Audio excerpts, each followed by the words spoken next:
ولذا لا يحافظ على الصلاة إلا المؤمن، ولا يتخلف عنها إلا المنافق، ولا يتركها إلا كافر. ثلاثة أحوال الناس: مؤمن موفق محافظ عليها في كل أوقاتها، الذين هم على صلاتهم دائمون، ما هو يصلي على مزاجه.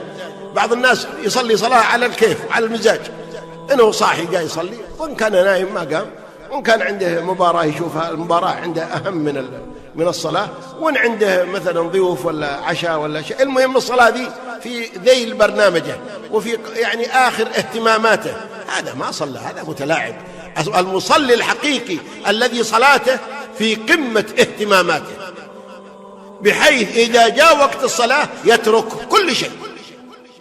كل شيء. كان رسول الله صلى الله عليه وسلم، تقول عائشة رضي الله عنها، تقول كان يحدثنا ونحدثه، فإذا سمع حي على الصلاة قام كأن لا يعرف منا أحدا.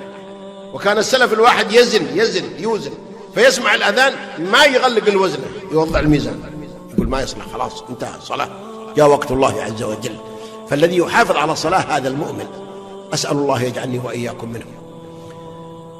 صنف ثاني ما يحافظون على الصلاة، وإنما يعني لا يتركون الصلاة بالكلية ولا يحافظون عليها محافظة دائمة، وإنما على المزاج.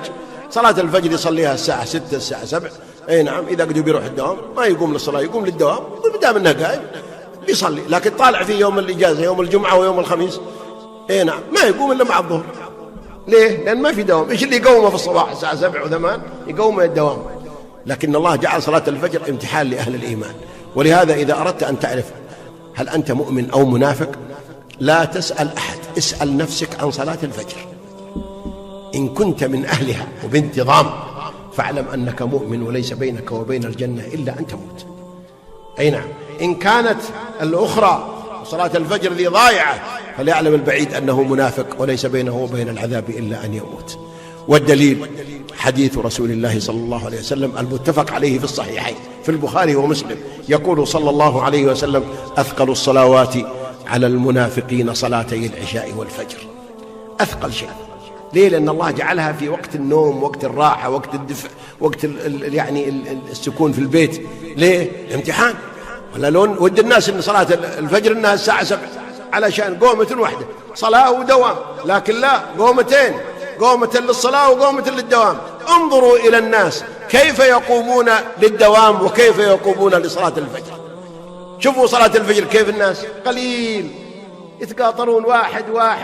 لكن في الصباح كيف الدنيا كلها متحركة، الإشارات مزدحمة، الطلاب خارجين، البنات، الأولاد، العمال، الموظفين، الدنيا كلها متحركة. جاء وقت إيش؟ وقت الدنيا. لكن وقت الدين، وقت الله، وقت صلاة الفجر، من يقوم لها؟ أهل الإيمان. أسأل الله يجعلني وإياكم.